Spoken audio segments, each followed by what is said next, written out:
So, ayan, a sure foundation of the church. So, yung katiyakan ng pundasyon ng church. So, ito po yung ating pag-aaralan. Kasi, bagamat tayo ay pare-pareho ng church, Christian churches kung tawagin, pero paano tayo nakakasiguro na yung foundational teaching ng church na yan ay talagang si Kristo yung foundation niya, no? So ito yung medyo pag-aralan natin ngayon at pagkatapos ay subukan natin i-realize, i-analyze kung yung bang ating mga natutunan o mga foundational teaching ng mga simbahan, kasi alam ko ang iba, marami sa inyo ay talagang marami na rin napuntahan. Yung palakad-lakad natin, punta-punta natin kung saan-saan lugar, siyempre iba-iba bang mga churches ang ating napupuntahan. So, marami tayong mga foundational teaching na mga napag-aralan. Kaya dito sa ating pag-aralan na ito, tingnan natin, ikumpara natin kung ano ba talaga yung talagang maituturing natin na foundational teaching na galing talaga kay Jesus Christ. Yun talagang siya yung nagturo. So, simulan natin. Medyo maraming supporting verses ito mga kapatid. Yung kasi dati-rati ang ginagawa ko ay isang passage, tapos doon ako nagko-concentrate ng paghabi ng mensahe. Pero ito ngayon, kinakailangan ko kasi dito yung mga supporting verses. Hindi ko siya mai-content sa isang passage lang. Kaya marami akong mga passages na ginamit dito para yung bawat isa ay isupport niya ng ideas. No? Yan. Thank you. Okay, simulan po natin. Yeah. So, itong una na ito, kinuha ko ito sa, hindi ko pala nalagay dito, sa Old Testament ito. Sabi rito, kaya't ganito ang sabi ng Panginoong Diyos, aking inilalagay sa Zion bilang pundasyon ang isang bato. Isang batong subok, isang mahalagang batong panulok na isang tiyak na pundasyon. Siyang naniniwala ay hindi magmamadali. Ang ibig sabihin niyan, hindi mapapahiya. Actually, sa Bagong Tipan ay laging kinukot ito. So, sabi rito, ang sabi ng Panginoong Diyos, so, yung Diyos mismo ang nagsabi, aking inilalagay sa Zion bilang pundasyon. So, maglalagay siya ng pundasyon. Ibig sabihin, yung Diyos mismo ay naglalagay ng pundasyon. Kaya mayroon talagang foundation yung pananampalataya. Amen, mga kapatid, ha? So, dito tayo medyo yung premise na ito, dito tayo huhugot ng mga ideas natin na ang Diyos ay naglalagay ng pundasyon. At ang pundasyon na kanyang ilalagay ay isang bato. So, ang foundation na ilalagay ng Diyos mismo, direkta galing sa kanya, maglalagay siya, bato ang foundation na ito. Ang bato na ito ay isang batong subok, isang mahalagang batong panulok. So, sa English yan ay cornerstone. So, yung bato na ito ay yun ang magiging batong panulok. Yung pundasyon ng gusali, di ba nilalagyan ng batong panulok, yung foundation. So, nilalagyan niya para medyo matibay ang isang gusali. So, itong batong panulok na ito, na isang tiyak na pundasyon, matibay na pundasyon, hindi siya kayang gibain. Matatag na pundasyon siya. Siyang naniniwala ay hindi mapapahiya. So, King James kasi ito nagmamadali. No. So, lahat ng magtitiwala sa kanya dito sa bato na ito na naging sure foundation, isang batong panulok ay hindi mapapahiya. Ngayon, ang tanong, sino yung bato na ito na tinutukoy rito? Yung isang bato na ito. Yan. Tingnan natin yung Mateo dito. Sabi rito, at sinasabi ko sa iyo, ikaw ay Pedro. At sa ibabaw ng batong ito ay itatayo ko ang aking iglesia. At ang pintuan ng daigdig ng mga patay ay hindi magtatagumpay laban sa kanya. So kanina, ang sabi roon ay itatatag niya sa bato. At ang sabi rito ng ating Panginoon, sa ibabaw ng batong ito, itatayo ko ang aking iglesia. So yung naitatag na yon na sinasabi sa Lumang Tipan, ito yung inilalagay sa Zion bilang pundasyon ng isang bato, sinundan ito ng ating Panginoon na ang batong ito ay itatayo ko ang aking iglesia. So bumanggit din ang ating Panginoon ng bato. Ang tanong, sino yung bato na tinutukoy rito? So itong, kasi maraming mga nag-interpret sa mga talatang lang ito. Ang bato raw na tinutukoy rito, itong si Apostol Pedro. Pero basahin ninyo, si Peter ba yan? Mga kapatid, si Pedro ba yan? Sa tingin ninyo? O, tingnan natin ha. So, at sinasabi ko sa iyo, ang nagsasalita dito si Jesus. Ikaw ay Pedro. Pagkatapos mayroon siyang kuwet, no? At sa ibabaw ng batong ito, yung salitang ito, parang ikaw ay Pedro. Sa ibabaw ng batong ito. So, sa makatuwid, yung Peter ay binanggit niya kasi kinakausap niya eh. Pero ang sabi niyang sa ibabaw ng batong ito, anong ito yung kanyang Taas-taasan nyo. babatayan, tinuturo sa ibabaw ng batong ito. So sa makatuwid, ang bato na kanyang tinutukoy ay hindi si Peter. O niya? Kasi sa ibabaw ng batong ito, dapat sabi niya, ikaw ay Pedro, at ikaw ang bato, sa pamamagitan mo itatatag ko ang aking iglesia. Dapat ganon.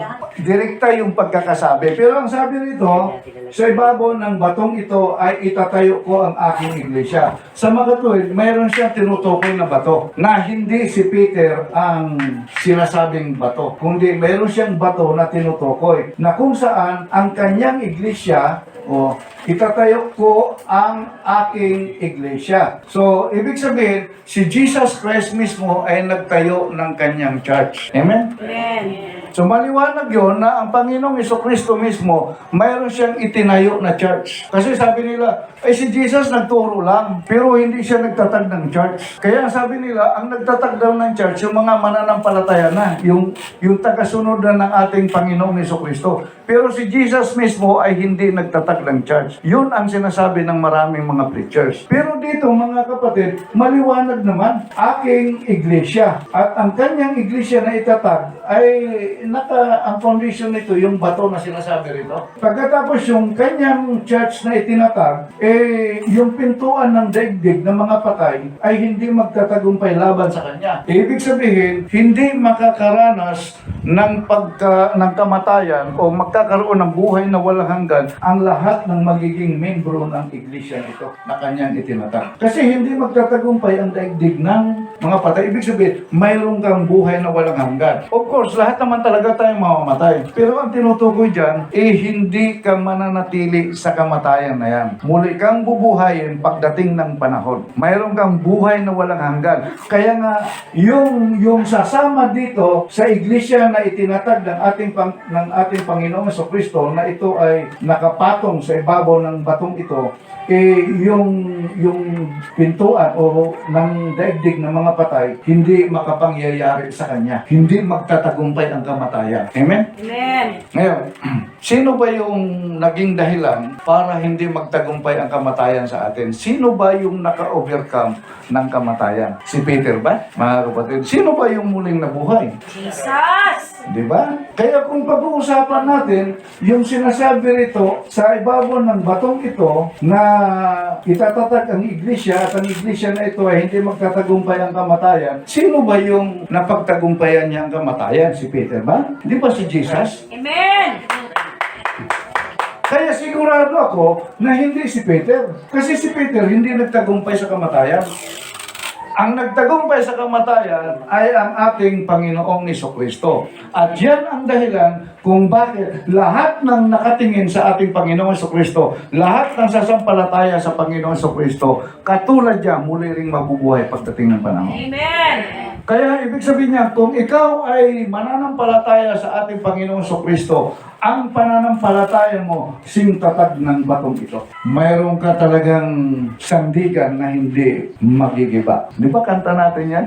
Amen. Kung si Jesus ang sandigan, hindi magigiba. Kasi napagtagumpayan niya yung tukso, yung kamatayan, napagtagumpayan ng ating Panginoon Jesucristo. Yun ang garante, yun ang assurance na kung ikaw ay lalapit sa Panginoong Jesucristo, hindi magtatagumpay sa iyo ang tukso, ang kamatayan, magtiyak na tatalunin mo yun. Dahil nakasama ka sa iglesia ng ating Panginoon. Amen? Amen! Praise God. Kaya ang importante dito mga kapatid, kinakailangan matiyak natin na yung church na sinasamahan natin, ang church na yan, ang may-ari yan, ang ating Panginoon. Siya yung nagtatag. Kasi ang sabi niya, aking iglesia. Ibig sabihin, inaangkin niya yung iglesia na yon. Ngayon, ang tanong natin ngayon, anong iglesia kaya yung totoong iglesia? Na iglesia ng ating Panginoong Jesucristo. Iglesia ng Diyos. Mamaya, tingnan natin. Okay. Sa Ephesians 2:20, sabi rito, kaya nga hindi na kayo mga dayuhan at banyaga, kundi kayo mga kapwa mamamayan ng mga banal at mga kaanib ng sambahayan ng Diyos. Yung church na itinatag ng ating Panginoong Jesucristo, pag ikaw ay membro ng church na yan, ikaw ngayon ay kaanib na ng sambahayan ng Diyos. So ito na ang tinatawag natin na the family of God. Kasama na tayo sa pamilya ng Diyos. Na ano ba yung pamilya ng Diyos? Ano ba yung sambahayan ng Diyos? Na itinayo sa saligan inilagay ng mga apostol at ng mga propeta. So, ang naglagay ng saligan ng church na yon, inilagay ng mga apostol at ng mga propeta na si Kristo Jesus ang batong panulo. O ngayon, mga kapatid, malinaw na. Ang bato pala na tinutukoy kanina, walang iba kung hindi ang ating Panginoong Jesucristo. Amen. Siya yung batong panulo. So, hindi si Peter. Doon nagkakamali ang ibang mga churches na sinasabi nila si Peter daw ang batong panulo. Kaya ang sabi nila si Peter ang kanilang unang papa, tapos yung vicar of Jesus Christ. Kasi yun daw talaga yung bato. Kaya sinasabi nga nila ang kanilang church, ang totoong church talaga. Kasi sa pamagitan ni Peter, itinatag ang kanilang iglesia. Kasi yun ang tinuturo nilang bato. Yun, binasa natin kanina, yun ang kanilang pinagkukunan. Kaya lang, nakita natin, hindi si Peter ang tinutukoy roon, kung hindi ang ating Panginoong Jesucristo. Nung itatag niya ang church ng ating Panginoon, itinatag niya ito sa ibabaw ng bato. At ang tinutukoy niyang bato na yun, ang kanyang sarili mismo. Anong ibig sabihin nito? Ang ibig sabihin niya, yung kanyang aral ang dapat nating tangkilikin para masabi natin na tayo nga ay nasa church na itinatag ng ating Panginoong Jesucristo. Amen. Amen? Kasi yung aral, mga kapatid, napaka-importante yan. Ang aral lang kasi, yung pinagbabatayan natin kung tama o mali yung ating mga natutunan, yung ating pananampalataya. Nasa aral lahat yun. Nakikilala natin ang Diyos dahil nag-aral tayo. Kaya yung Christian education, yung aral ng banal na kasulatan, importante na mapag-aralan talaga natin. Kasi yun lang yung magtitiyak kung ang iyong pananampalataya ay tama o mali. Malalaman mo na mali kung hindi tama ang iyong pagkaunawa sa banal na kasulatan. Malalaman mong tama yan kung tama ang pagkaunawa mo. So kinakailangan talagang pag-aralan natin yung salita ng ating Panginoon. Dito mga kapatid, itinayo sa saligang inilagay. Yung saligang inilagay ng mga apostol at ng mga propeta, wala na silang ibang saligan na inilagay kundi si Jesus Christ, yung batong panulo. Ibig sabihin, yung apostol at yung mga propeta, wala silang ibang iniaral kundi ang aral ng Panginoon Hesus. Hindi ka pwedeng magbigay ng ibang aral kung outside o labas sa aral ng ating Panginoon. Ito ang nakakalungkot, mga kapatid. Ang dami-dami kasi mga Kristiyano, nagsasabi sila na sila ang sugo ng Diyos. Ang dami nilang mga aral at sinasabi nila ng kanilang church daw talaga ang tunay na church ng Diyos. Kung yung aral na yan ay hindi nakasalig sa aral ng ating Panginoong Jesucristo, kahit ano ang angkin mo na ikaw ang totoong church, hindi yan totoo. Kahit anong sabi mo na ako ang sugo ng Diyos para mangaral, walang kabuluhan lahat yan. Unang-una, ang Panginoong Jesucristo na mismo ang nagtatag ng church. Ibig sabihin, lahat ng aral ng ating Panginoong Jesucristo, kung siya ang nagtatag ng church na yan, dapat lahat ng kanyang aral, yun ang sinusundan ng simbahan na yan. Amen? So yan ang dahilan mga kapatid na hindi talaga ako nangangaral ng sarili kong aral. Yan. Ang sinasabi ko sa inyo, laging yung aral ng ating Panginoong Jesucristo. Alam niyo, ang pinaka-importanting aral ng ating Panginoong Jesucristo, yung siya ay isinugo dito sa lupa para iligtas tayong lahat. Amen. Siya ay namatay sa ibabaw ng cross, nabubo ang kanyang dugo para mahugasan ng ating mga kasalanan. Yun ang napaka-importanting aral ng ating Panginoong Jesucristo na dapat niyayakap natin. Pag hindi natin niyakap ang aral na yan, na siya ay sugo ng ating Panginoon, ng ating Ama, ay hindi yan totoong church. Amen? Nakukuha niya ako mga kapatid. Ibig sabihin, ang totoong church ay pwedeng mangyari kahit saang lipi, kahit saang lahi. As long as yung simbahan na yan, ang dala-dala niya ang aral ng ating Panginoong Jesucristo. Hindi yan nangangailangan na beaten church lang. Walang exclusivity dito. Kasi ang kaligtasan, wala sa simbahan, kundi direkta sa Panginoong Jesucristo. Kaya dapat iyakapin natin ang kanyang totoong aral. Amen. Yun ang dapat nating pag-aralan. Kaya mahalaga mga kapatid, ako in-encourage ko talaga magbasa kayo ng Bible palagi. Ang daming mensahe pa ng ating Panginoon sa banal na kasulatan. Hindi natin nalalaman kasi hindi tayo nagbabasa. Ayon sa kagandahang loob ng Diyos sa akin, inilagay ko ang pundasyon. Si Pablo nagsasabi nito. So sabi niya, inilagay niya ang pundasyon. So siya manggagawa, inilagay niya ang pundasyon. Tulad ng isang mahusay na tagapagtayo, iba naman ang nagpapatuloy sa pagtatayo ng gusali. So maraming tagapagtayo, maraming mga gumagawa, mga karpintero, lahat, mga gumagawa, dami niya, sa pagtatayo ng gusali. Ngunit dapat maging maingat ang bawat nagtatayo sapagkat wala ng ibang pundasyong maaaring ilagay. Maliban sa nailagay na walang iba kundi si Jesucristo. Maraming mga magtatayo. Siguro isa na rin ako sa marami na yon na magtayo ng gusali. Siguro isa na rin ako doon. Pero ang sabi dito ni Pablo, wala ng ibang pundasyon maaaring ilagay maliban sa nailagay na. Tapos na, nailagay na. Walang iba kundi si Jesucristo. Amen. Kaya nga ang foundation natin si Jesus Christ. Hindi ako yung pundador dito. Nagtayo lang ako. Pero ang pundador ang ating Panginoon Jesucristo. Kasi yung nililidaw ko na foundational teaching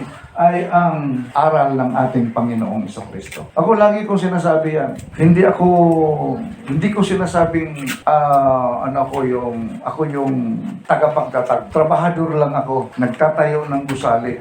Pero sa pagtatrabaho ko, hindi na ako pwedeng maglagay ng ibang foundation. Kundi mayroon na kasing nailagay. Ang sabi dito, iba naman ang nagpapatuloy sa pagtatayo. Naitayo na yung gusali ng ating Panginoon, matagal na yan, naitayo. At ang inilagay na foundation si Jesus Christ, dito na tayo ngayon yung nagpapatuloy. Iba naman ang nagpapatuloy. Kasama ako sa nagpapatuloy. Kasama kayo sa nagpapatuloy. Kasi lahat tayo ay kasama sa gusali ng ating Panginoon. Amen mga kapatid. So, nailagay na. Mayroon ng gusali, tapos na. Yung foundation ng gusali, tapos na. Pero nagpapatuloy pa siya kasi hindi nahihinto ang pagtatayo ng gusali. Nag-i-expand. Kaya yung gusali na tinutukoy rito mga kapatid, ay hindi yung building, kundi tayo mga mananampalataya, tayo ang gusali ng Diyos. Amen? Amen. So bilang gusali ng Diyos, tayo ang gusali maraming bahagi. Marami siyang parts ang gusali. At kayo yung mga parts na yon. Siguro ako, ang tawag sa akin ay kapatas. Ano bang kapatas? Yung foreman.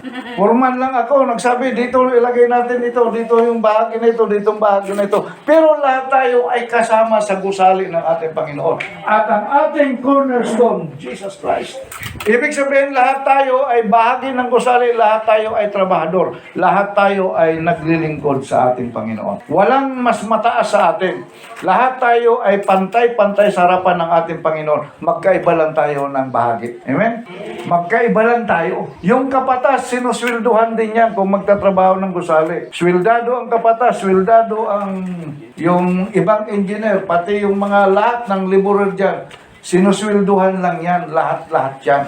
Pero ang tawag sa kanila ay trabahador. Kaya lahat tayo, anuman ang kalagayan mo, engineer ka man, kapatas ka man, labor ka man, lahat kayo ay trabahador sa pagtatayo ng gusali ng ating Panginoon. At sa ating pagkakaisa para itayo ang gusali ng ating Panginoon, mga kapatid, laging si Jesus Christ ang ating cornerstone. Hindi tayo nagtuturo ng ibang turo, kundi ang turo lang ng ating Panginoon. Yun lang yun talaga. Wala na pong iba. Ang tanong ko ulit, paano natin malalaman na turo talaga ng Panginoon mamaya? Kasi marami mga church na nag-aangkin na turo ng Panginoon ang kanilang tinuturo. Kaya mamaya sasabihin natin yan. Tulad ng nasusulat, tingnan ninyo, naglalagay ako sa sayon ng batong katitisuran. Isang malaking bato na kanilang kadadapaan. Ngunit ang sumasampalataya sa batong ito ay di mabibigo.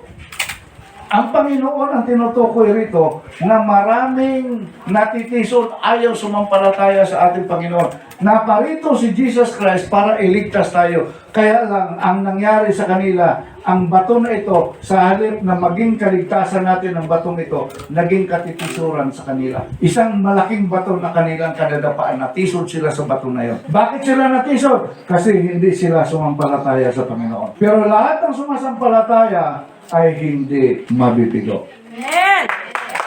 Palakpakan natin ang Panginoon dyan. Walang pagkabigo lahat ng magtitiwala sa ating Panginoon.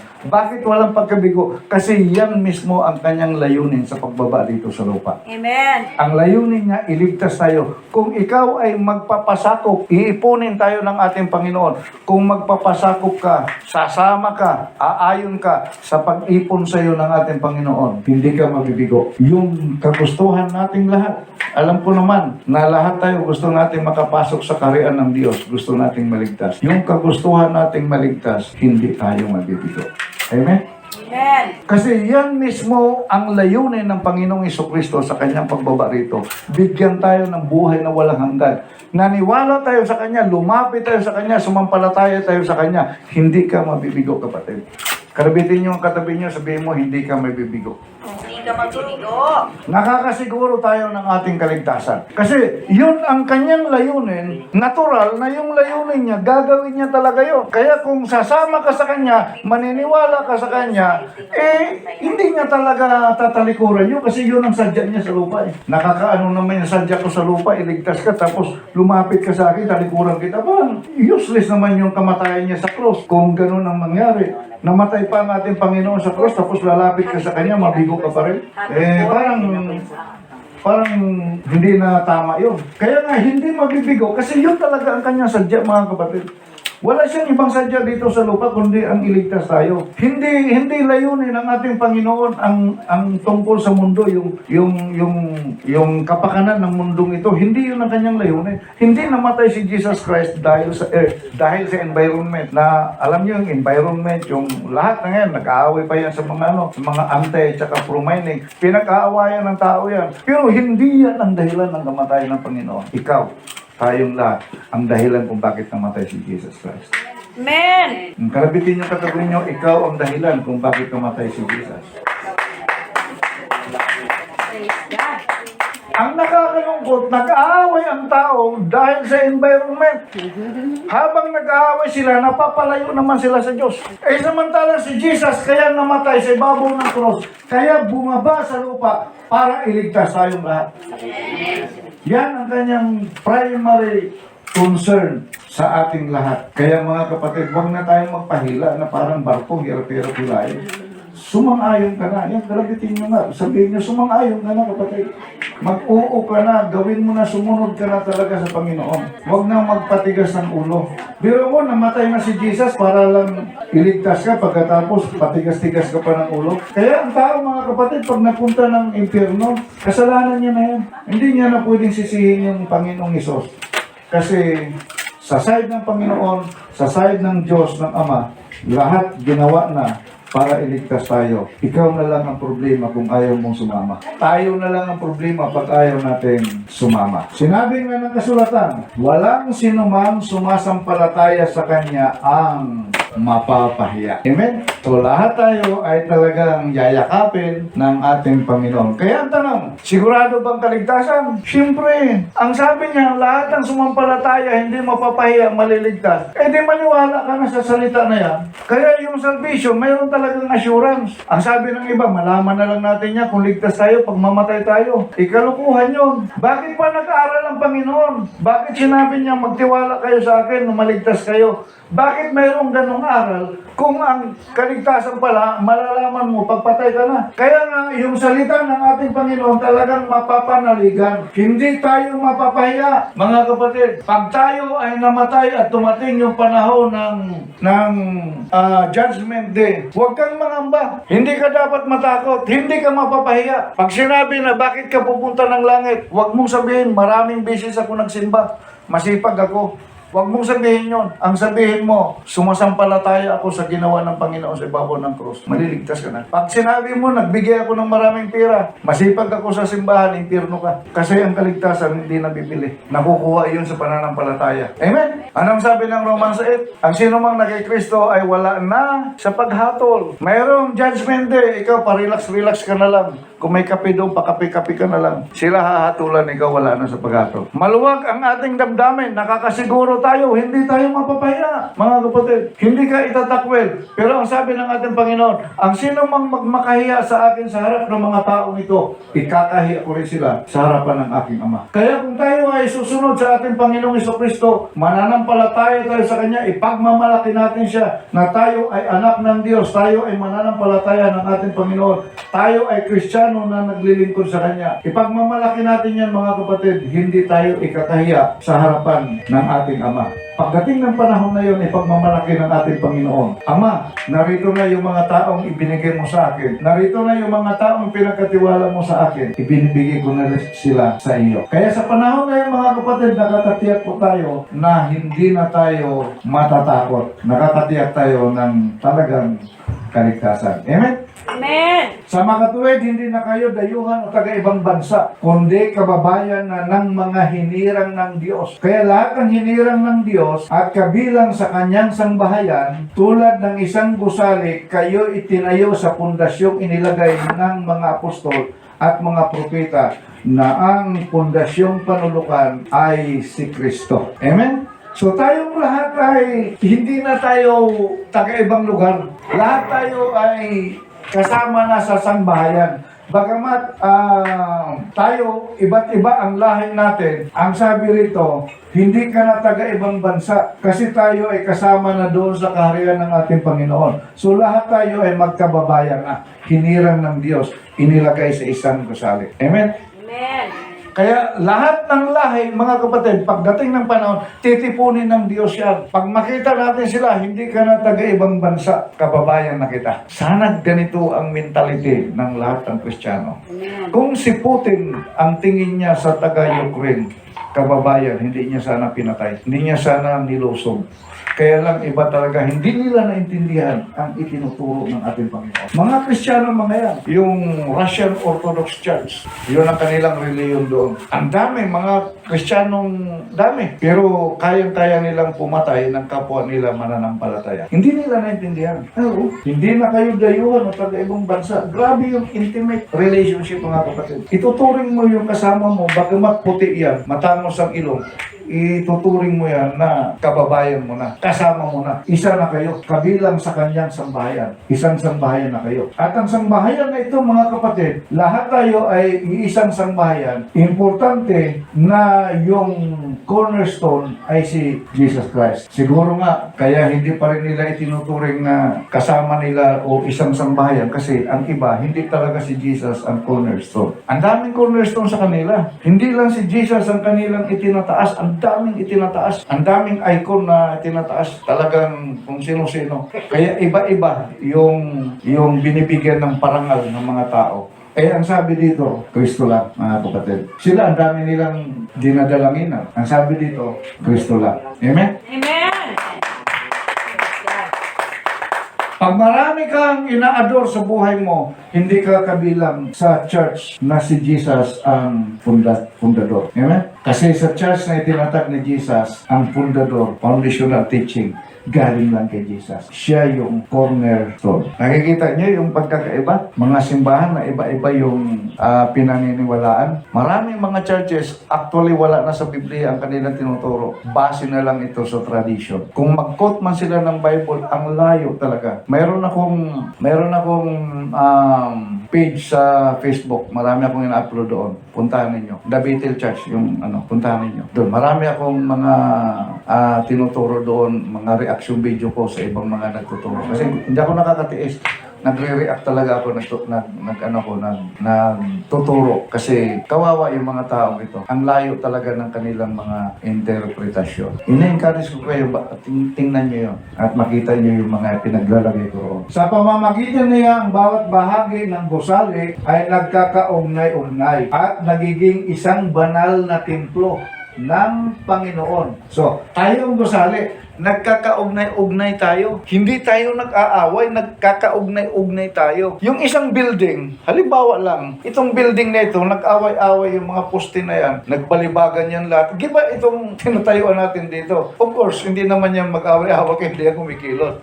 Pero ang tao, iba. Tayo, ang membro ng gusali, pwede tayo mag-away. Yan ang dahilan kung bakit ang mga churches, membro sila ng isang church, pero hindi nag-uugnay-ugnay ang bawat gusali. Nag-aaway-away, gulo sila. Bakit? Kasi ang pundasyon nila hindi ang ating Panginoon. Amen?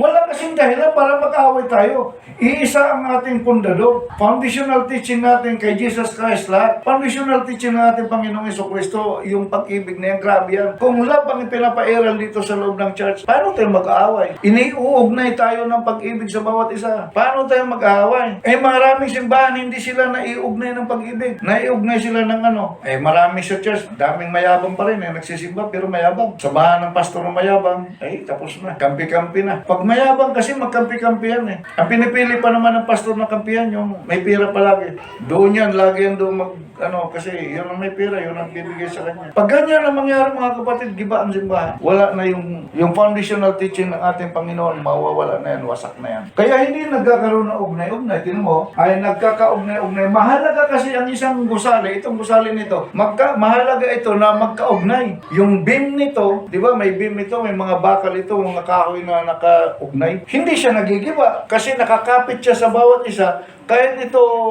tamaan ng hangin, hindi siya magigiba kasi nakakapit, nakaugnay sa bawat isa. Ay yung church na hindi nakakapit sa bawat isa, kanya-kanya tayo ng biyahe dito, kanya-kanya pataasan ng iri natin, hindi tayo nakakapit sa bawat isa, hindi nakaugnay, giba tayo mga kapatid.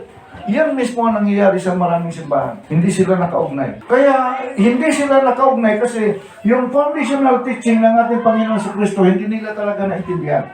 Dahil din sa inyo pakikipag-isa sa Kanya, kayo man ay kasama nilang naging bahagi ng tahanan ng Diyos sa pamamagitan ng Espiritu. Yung pakikipag-isa natin kay Jesus Christ, naging bahagi tayo, naging kasama tayo sa naging bahagi ng tahanan. Kasi nakipag-isa tayo sa Kanya kay Jesus Christ. So yung pakikipag-isa natin kay Jesus Christ, naging bahagi na tayo ng tahanan. Nagkaugnay-ugnay na tayo. Ngayon, kung ang iyong pagparito sa church, mga kapatid, ikaw ay talagang totoong bahagi ng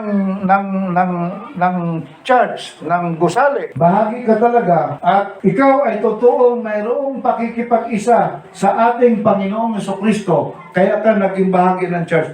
Mga kapatid, hindi mo na naisin na ang simbahan mo ay magiba dahil sa iyo. Poprotektahan mo yan. Ikaw na kasama sa bahaging ito, poprotektahan mo ang iyong simbahan dahil yan ay church na itinatag ng ating Panginoong Jesucristo. Hindi mo yan sisiraan. Kaya nakakalungkot, maraming mga membro sinisiraan ng pastor. Sinisiraan ng kanilang kapwa-membro. Magdalaw-dalaw pa naman sa mga bahay tapos sige, chismis, siraan. Ginigiba natin ang gusali ng ating Panginoon. Kung inaangkin natin na yan gusali na yan, ang nagtatag yan, nagtayo na yan, ay ang ating Panginoong Jesucristo. church ng ating Panginoon yan. Ikaw na bahagi ng gusali, bakit mo sisirain? Marami kayang pastor, hindi lang pastor, mga membro, sila mismo ang sumisira sa gusali ng Panginoon. Amen? Sige nga, kalabitin yung kapwa nyo, katabi nyo, sabihin mo, huwag mong gagawin yan. Ito na itatag tayo mga kapatid. Ang tagal, 4 na taon na tayo.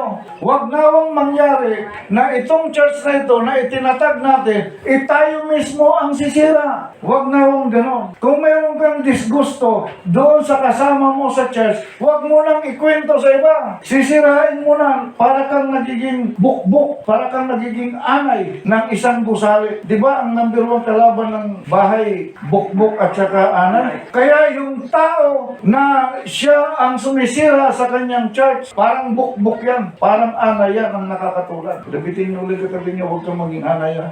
Hindi maiwasan na hindi tayo magkaroon ng disgusto. Mayroon talaga tayo makita ng negative. Kasi hindi naman tayo perfecto eh. Minsan makagawa ka talaga ng pagkakamali. Hindi mo magugustuhan yan. Pero kapatid, please naman, huwag mong sisirain yan sa ibang mga tao. Kung meron kang hindi gusto, sarili mo na lang yan, ipanalangin mo sa Panginoon. Panginoon, sana dumating ang panahon, yung kapatid kong ito, matauhan din siya. Ikwento mo yan sa labas, giba ang church natin. At saka bakit ka magkukwento sa labas? Ano ka, perfect? Baka pagdating ng panahon, ikaw naman ang nagkasala. Paano kung i-chismis ka rin? Yung tao pa naman, pag siya, chismoso siya, pero pag siya ang i-chismis mo, galit. Kumprontahin ka, bakit mo ko chinichismis? Sabi ng isa, ikaw nagsimula eh. Labanan na sila ng chismisan. Paramihan ng kamarites. Paramihan ng kaibigan. Kung sinong marami, mas malapad ang sakop ng kanyang pagmamarites. Pero kung kunti lang kaibigan niya, maliit lang yung grupo na mamarites niya. Pero ngayon, malawak na eh. Buong mundo na nakakaalam. Lagay mo na sa Facebook, yari ka na. Kung tayo ay kasama sa gusali ng ating Panginoon, mag-ugnay-ugnay tayo. Kapit! Hindi tayo mayaman mga kapatid, kapit ka lang. Magtulong-tulong tayo, mag-ugnay-ugnay tayo. Hindi yung isa nadapa, apakan mo pa para lalong madapa. Huwag ganun. Ang isa nagkasala, tadyakan mo pa nagkasala. Hatulan pa natin, sasabihin pa natin. Yung tao na yun, padala-dala ng Biblia, tapos ganun naman pala. I-chismis na natin yan. Apakan natin ang gusto ko, ganun. Tsaka sinasabi ng ating Panginoon, ang paghatol ay nasa akin. Yung tao, hindi niya tinuruan na manghatol. Ang judgment ay prerogative yan ng ating Panginoon kasi siya talagang tatayong judge natin. Prerogative niyang humatol. Kaya kung mayroong nagkakasala dito sa atin, huwag kang tumayong judge. Ang magja-judge siya ng Panginoong Isos. Ngayon kung patatawarin niya ng Panginoon, sino ka para humatol sa Kanya? Talaga naman patatawarin ng Panginoon yan. Ang sabi niya nga, love your enemy. Kung ang Panginoong Isokristo ay nagturo na mahalin mo ang iyong kapwa, bakit hahatulan niya ng Panginoon? Kung siya ay hahatulan niya kagad, di bakit pa siya magturo ng love your enemy? Siyempre, tinuro niya yun sa atin mga kapatid. Sigurado ako, siya mismo sa kanyang sarili, i-implement niya yan. Kung magkasala ka, patatawarin ka niya. Amen? Kaya nakakatakot talaga tayo, magja-judge tayo. Ang Panginoon, magpapatawad tayo, magja-judge. Hatulan kagad natin ng tao. Nakakatakot na ugali yun. Kasi mamaya, kung ikaw ang hatulan din ng Panginoon kaagad, hindi ka naman perfect. Mabuti kung perfecto tayo. Kung hatulan kaagad tayo ng Panginoon, di tapos na tayo. Sabi natin, Lord, second chance. Natapos ang second chance, another chance naman. Natapos ang another chance, more chance, Lord. Wala nang katapusan na chance. Second chance, another chance, more chance, unending chance na yun. Pag ganun na rin ang mangyari sa ating mga kapatid, anong kasalanan nyo? Katigasan na ng ulo. Hindi ka man mahatulan dito ng Panginoon dahil lahat ng panahon sa mundong ito, inilaan ng Diyos panahon ng biyaya. Inilaan ito ng Diyos panahon para magbalik loob ka sa Kanya. Pag napunta ka pa ng impyerno, tigas ang ulo mo. Biro mo, halimbawa, nabuhay ka ng 70 years. 70 years, panahon ng biyaya mo. Panahon ng pagbabalik loob sa Diyos. Na impyerno ka pa, sus, kanugo ng 70 years. Katigasan na talaga ng ulo mo yan. Sobra ng haba ng panahon binigay sa iyo, may impyerno ka pa rin. Sobrang tigas na talaga ng ulo mo. At ang katigasan ng ulo, mga kapatid, ang kasalanan na yan ay rebellion. Halimbawa, ang kasalanan mo, adultery, nangalunya ka. Hindi ka na hahatulan ng Panginoon sa pangangalunya mo. Hahatulan ka na ng Panginoon sa pagiging rebelde mo. Ang mga anghel, saan sila nahatulan? Rebelde. Rebellion. Kaya ang mga anghel hindi nakabalik eh. Kasalanan kasi nila, rebellion. Bakit rebellion? Alam mo na eh. Alam mo na yung kabutihan ng Diyos, nagrebelde ka pa rin, di rebellion yun. Alam na natin kabutihan ng Diyos, ang tigas sa ulo mo, rebellion ang kasalanan mo dyan. Mga kapatid, kaya yung panahon na ito ay gamitin natin sa lilingkod sa Panginoon. Maging totoong gusali tayo ng ating Panginoon. Ang gusali, mga kapatid, ay pinapatibay niya yung kanyang kapit. Ito, halimbawa, mayroon itong may sarili itong isip. Halimbawa, ito, bigla na buisit ang nainis yung poste na ito. Ayaw ko na dyan. Bigla niyang inalis ang kanyang sarili. Sabi doon, ayaw ko na rin. Bahala ka dyan. Inalis ang kanyang sarili. Ano mangyari sa gusali na ito? Di ba? Walang mangyari. Sabi bilang gusali, sa halip na isipin mong umalis, ang isipin mo, iugnay mo pa ng gusto. Kapit, buuhin mo ang iyong gusali na kinabibilangan. Talagang lahat ng pwede mong gawin, pwedeng effort na gawin mo para mabuo ang gusali. Gawin mo talaga. Huwag kang pasaway. Yung mga tao kasi, pasaway talaga eh. Yung gustong-gusto nila, yung hinihila-hila sila. Huwag mo naman yung kapatid gawin. Ganun-ganun. Sige lang, gusto pa hila-hilain, gusto pa amo-amuhin. Huwag na tayo maganyan, mga kapatid. Huwag na tayo magpasaway, magpahila. Tayo na mismo ang lumakad, tayo na mismo ang sumulong. Huwag tayong titigil, huwag tayong hihinto para hindi tayo hinihila. Amen? Mahirap kung may kasama kang pahila, pasaway. Ang hirap niya. Ito na yung sinasabi ko sa inyo. Kung paano natin matitiyak na tayo nga ay nakay Kristo. Yung sa tunay na iglesia na itinatag natin Panginoon si Kristo. Yeah. Sumagot si Simon Pedro, kayo po ang Kristo. Naalala niyo yung talata dito, di ba? Tinanong ng Panginoon, sino ako sa tingin ninyo? Oh. Ang sagot ng ating Panginoon ito, kayo po ang Kristo, ang anak ng Diyos na buhay. Sinabi sa kanya ni Jesus, mapalad ka. Bakit mapalad? Ang sinabi ni Pedro, kayo ang Kristo, ang anak ng Diyos na buhay. Mapalad ka, Simon, na anak ni Jonas, sapagkat ang katotohanan ito'y hindi inihayag sa iyo ng sinumang tao, kundi ng aking Ama na nasa langit. Ibig sabihin, yung statement, yung confession na si Jesus ay Kristo at anak ng Diyos na buhay ay aral na galing sa Ama mismo. Amen? Nakuha nyo ha? Mahalaga itong sinasabi kong ito, mga kapatid. Ibig sabihin, ang foundational teaching na mayroong approval ang Ama sa langit ay yung paniniwala na si Jesus ay Kristo. Yung paniniwala na si Jesus ay anak ng Diyos na buhay. Kapag ganun ang ating confession of faith, yun ang ating pananampalataya, naniniwala tayo si Jesus ay ang Kristo, naniniwala tayo na siya ay anak ng Diyos, ang pananampalatayang yan, ang aral na yan, galing sa Ama. Hindi yan aral ng tao. Amen? Ngayon, ano yung emphasis dito? Ano yung ibig sabihin niya? Mahalaga ito, mga kapatid. Ito ang hindi nakukuha ng marami. Alam niyo ba yung mga aral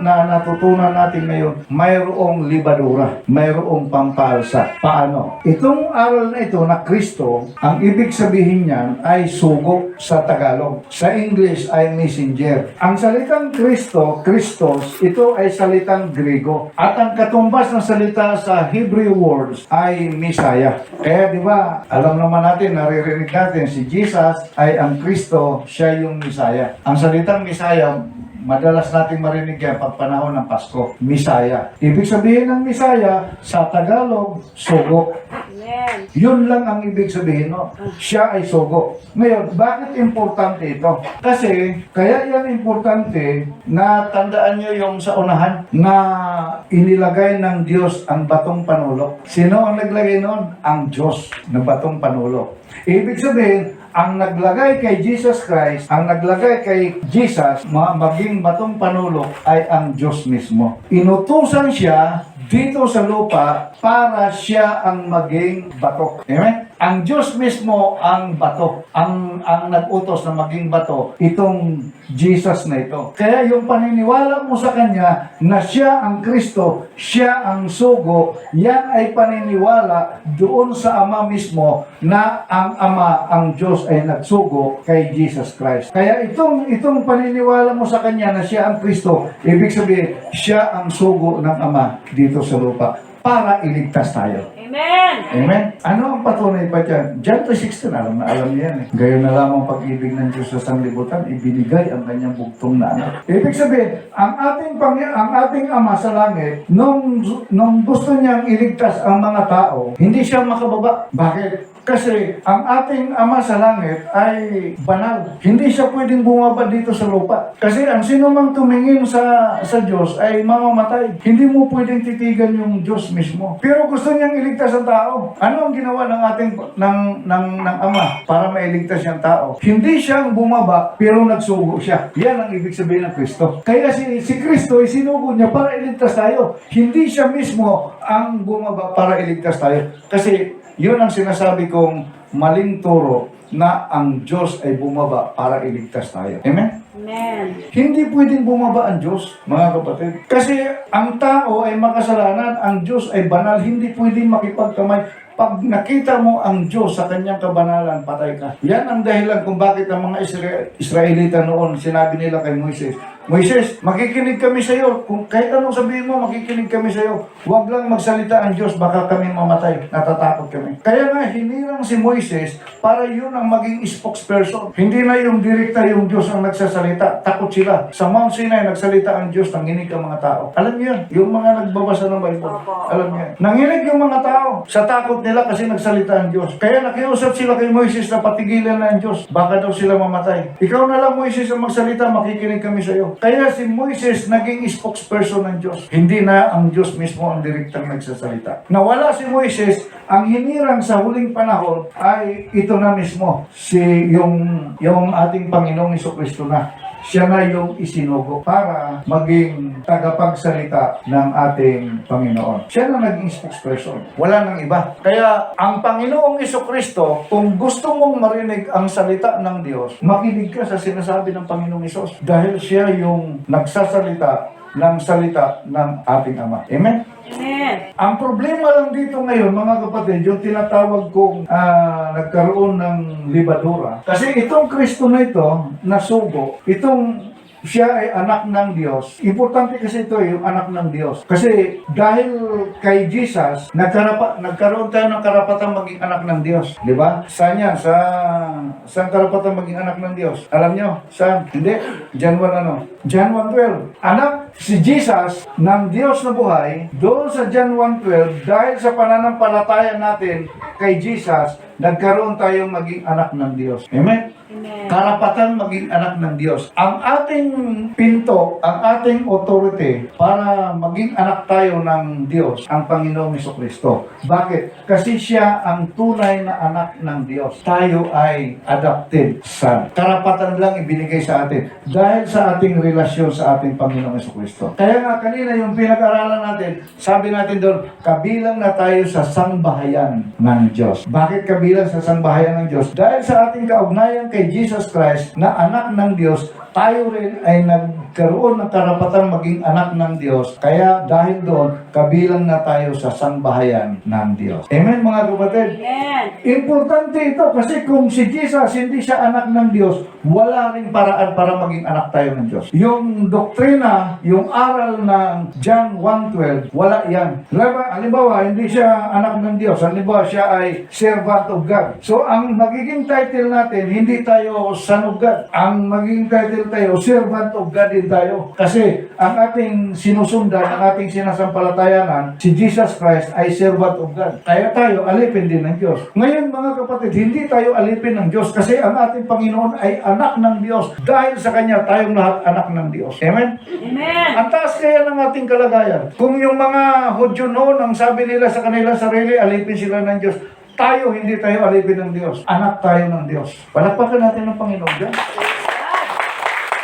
Ganun mo yung realization na anak ka ng Diyos. Ang iba kung sila mangaral, ang sinasabi nila, sila ay alipin ng Diyos, servant of God. Kaya pag nagsasabi na sila ng servant of God, sila naiiling ako. Sabi ko, itong mga pastor na ito, parang hindi nila alam yung kanilang kalagayan. Ang Panginoon na mismo ang nagsabi, ang sino mang sumampalataya sa Kanya ay pinagkalooban ng karapatan maging anak ng Diyos.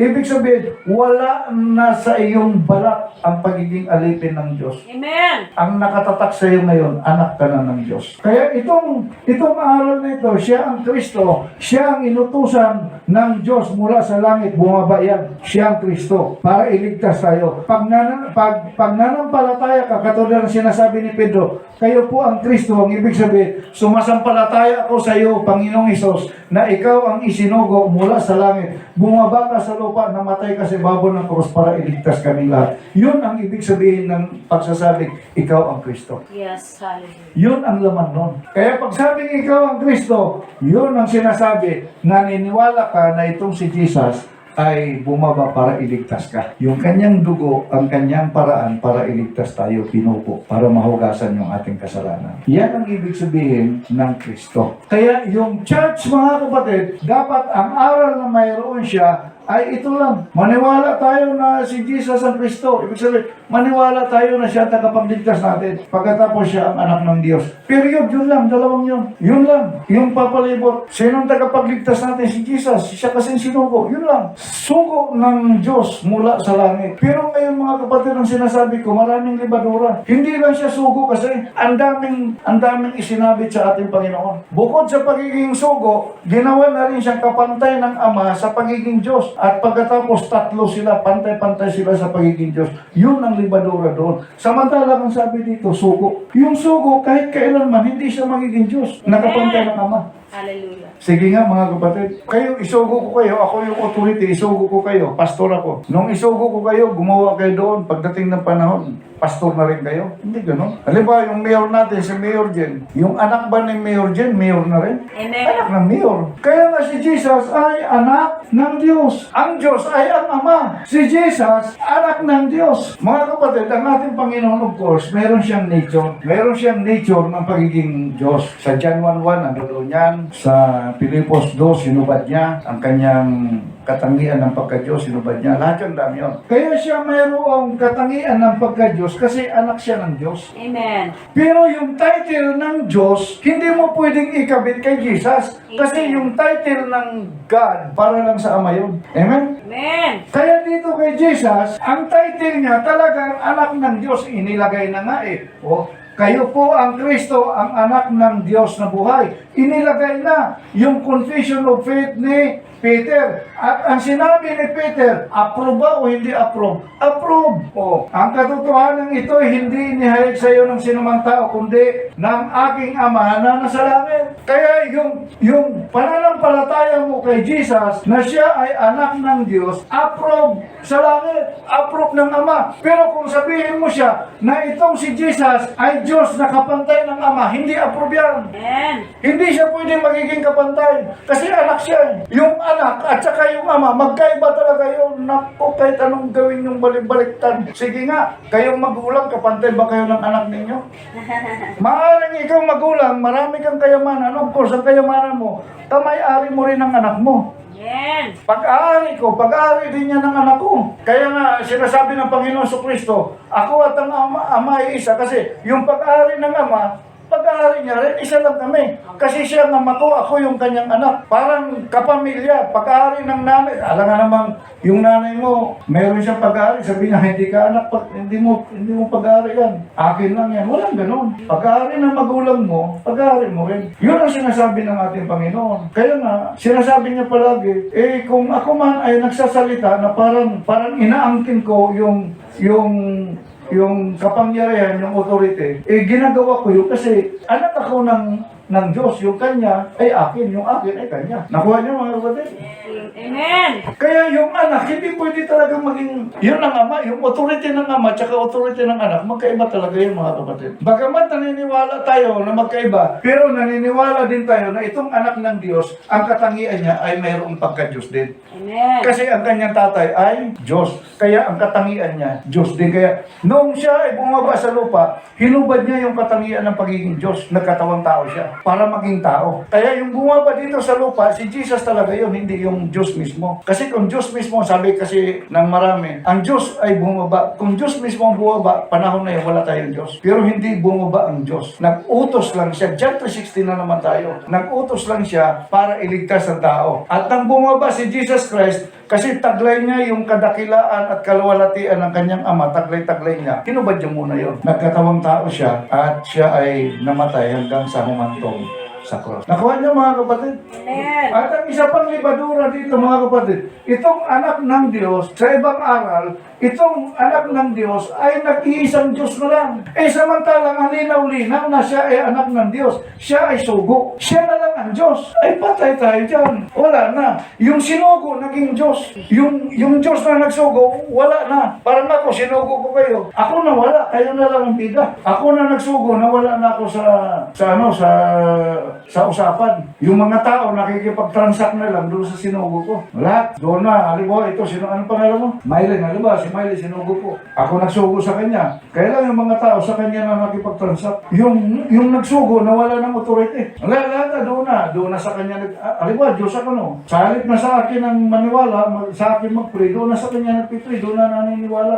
Si Mylene na lang, ako na nagsugo, baliwala na ako. Siya na ang sumikat, ako wala. Tapos sabi nila, isa lang yan na lang yan. Si Mylene lang yun, yung nagsugo sa kanya, wala yun, siya rin yun. Tapos na yun, pag ganyan. Ang banal na kasulatan, hindi magsasalita ng isinugo ko ang aking anak kung hindi totoo. Amen.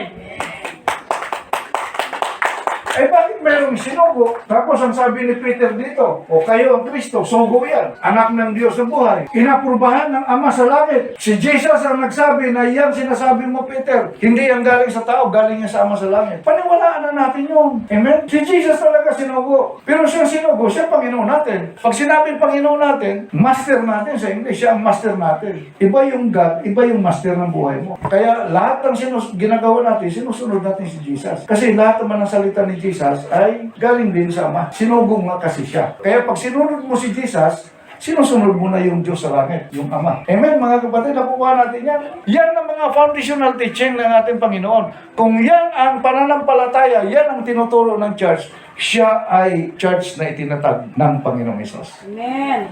Amen? Yan ang ibig sabihin niyan. Ngayon, hindi lang yung Bethel Church. Kung ang ibang mga churches, ganon din ang kanilang itinuturo, sila rin itinatag ng Panginoon. Kaya yung church na itinatag ng Panginoon, until now, nag-i-exist pa rin through teaching. Wala na yung original kami galing sa Church of Antioch, kami talagang totoo. Hindi mo na matitrace yun. 1,000 taon na nakakaraan, wala nang original dyan. Ang talagang masasabi mo lang na yan ay totoong church na itinatag ng Panginoon Jesucristo kung ito ang iyong confession of faith. Kilalanin mo siyang sugo lang. Hanggang doon lang, sugo lang. Hindi siya kapantay ng Ama. Ang Trinitarian kasi kapantay ng Ama eh. Pantay-pantay sila yung tatlong persona. Huwag mo siyang kilalanin na kapantay ng Ama. Kilalanin mo siya bilang anak at isinugo sa lupa para maging tagapagligtas. Ngayon pag tinanong, sino tagapagligtas natin? Siyempre si Jesus Christ. Paano ka iniligtas? Namatay siya sa cross para iligtas ako. Bakit siya bumaba dito sa lupa? Sino nagsugo sa kanya? Sinugo siya ng Ama. Kaya nga, sabi ni Jesus, not my will but your will be done. Panginoon, Ama, sabi niya, pwede ba alisin mo ito sa akin? Kahirap naman yung utos mo sa akin. Nababasa niya, di ba? Inaano ko lang nga yung,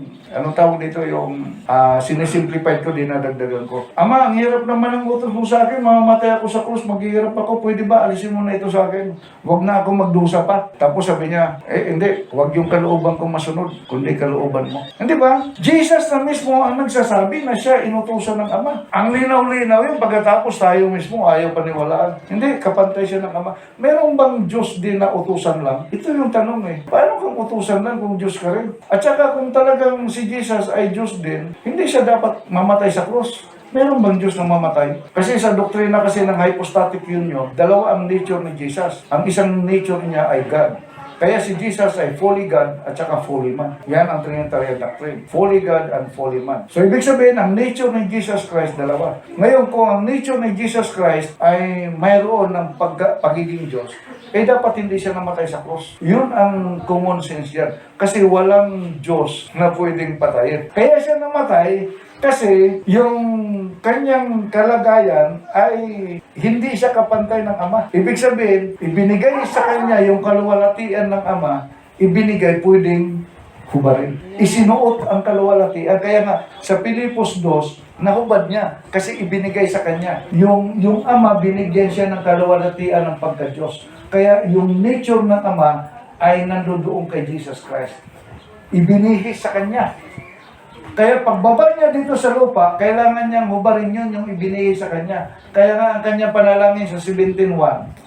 Ama, ibalik mo na sa akin yung kaluwalhati ang taglay ko sa sinapupunan mo bago pa ako napunta rito. Mayroon siyang taglay na kaluwalhatian. Kaya lang hinubad niya yun. At nagre-request siya ngayon sa Ama na ibalik, ibigay na sa kanya kasi tapos na yung kanyang trabaho, yung gawain niya ng pagliligtas. Amen mga kapatid, nakukuha natin? Ang liwaliwanag yan. Tapat ang Diyos na tumawag sa inyo, sabi ni Peter, upang makipag-isa sa kanyang anak, si Jesus. Yan. Ito naman si Peter ha. Ito, apostolis na ito nangangaral dito mga kapatid. Ay, kaya yung foundational teaching na dapat, yung pundasyon na ituro na ilatag na si Jesus yun. Yan. Ang Diyos ang tumawag, yung Ama yan, upang makipag-isa. Kanino? Sa kanyang anak na si Jesus, na si Jesucristo. Ang kanyang anak na si Jesucristo, ito naman ang ating Panginoon. Amen? Amen. Nakakuha niyo? Ang liwanag dyan, no? Mga kapatid, sa Hebreo ito, mga kapatid sa pananampalataya at kasama sa pagkatawag ng Diyos. Ang tumawag sa atin ng Diyos, ha, mga kapatid. Alalahanin ninyo, yung tumawag sa atin ng Diyos, pero sabi dito, alalahanin ninyo si Jesus, ang sugo ng Diyos. O, maliwanag yan, ha? Hindi na yan, hindi kayo namamagic dyan. Alalahanin natin si Jesus, ang sugo ng Diyos. At ang pinakapunong pari natin. Siya ang pinakapunong pari natin. Kaya nga, siya yung naghahandog sa atin, yung kanyang sarili ang kanyang inihandog. Kasi sa lumang tipan, ang inihandog ng pinakapunong pare, yung mga tupa. Pero dito, ang ating Panginoon, Jesus, siya ating pinakapunong pare, hindi siya naghandog ng tupa. Ang kanyang sarili mismo, ang kanyang inihandog, yun ang namatay. Pinakapunong pare ng ating pananampalataya. Pinakapunong pare, siya ang teacher natin. Bilang pinakapunong pare, teacher natin siya ng ating pananampalataya. Tapat siya sa Diyos na pumili sa Kanya. Yan, maliwanag yung mga kapatid ha. Si Jesus ay pinili ng Diyos. Ang pinili siya para isugo dito sa atin. No? Tapat siya sa Diyos na pumili sa Kanya. Tulad ni Moises na naging tapat sa buong sangbahayan ng Diyos. Si Moises pinili, naging tapat. Si Jesus ay pinili, naging tapat din sa Diyos. Ang pagkakaiba lang nila mga kapatid, si Moises pinili mula sa tao. Si Jesus pinili, hindi siya mula sa tao. Talagang anak siya ng Diyos, galing sa taas. Amen. Ang tagapagligtas natin galing sa taas. Mali dito ang Iglesia ni Cristo. Hindi tao ang tagapagligtas, kung hindi galing sa taas. Walang qualified na tao na maging tagapagligtas ng kapwa-tao. Jesus lang, kasi wala siyang kasalanan. Yung tunay na anak ng Diyos ang kanyang pinili. So, pinili niya para bumaba sa atin para maging tagapagligtas. Yan na, tapat siya sa Diyos. Kaya si Jesus, makikita natin yung katapatan niya sa Diyos kasi sabi niya, huwag yung aking kalooban ang masunod, kundi ang iyong kalooban. So yung mga panalangin na yan ni Jesus ay nagsasalita ng pagiging tapat niya sa Diyos. Si Moises tapat din sa Diyos, no? Dito naman sa sambahayan, anong sambahayan ang tinutukoy niyan?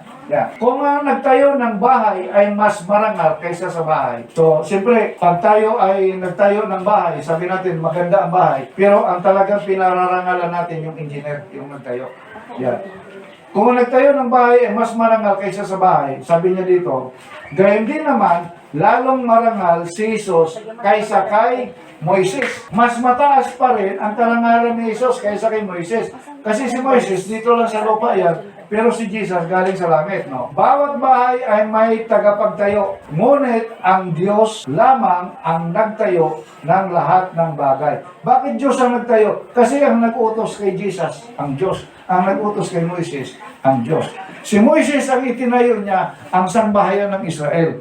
At ang foundational teaching nila, yung turo ni Moises, yun ang mga kautusan. Ang foundational teaching ng ating Panginoong Jesucristo, siya ay ang kanyang sambahayan na itinayo, hindi lang yung Israelita, kundi lahat ng sumasampalataya sa kanya. Dito maliit kay Moises, Israelita lang kalahin niya. Dito, lahat ng tao. Basta sumampalataya ka sa Panginoong Hesus, kahit ano ang lahi mo, maliligtas ka. Kaya ang sambahayan na tinutukoy dito ni Jesus ay lahat ng mga tao.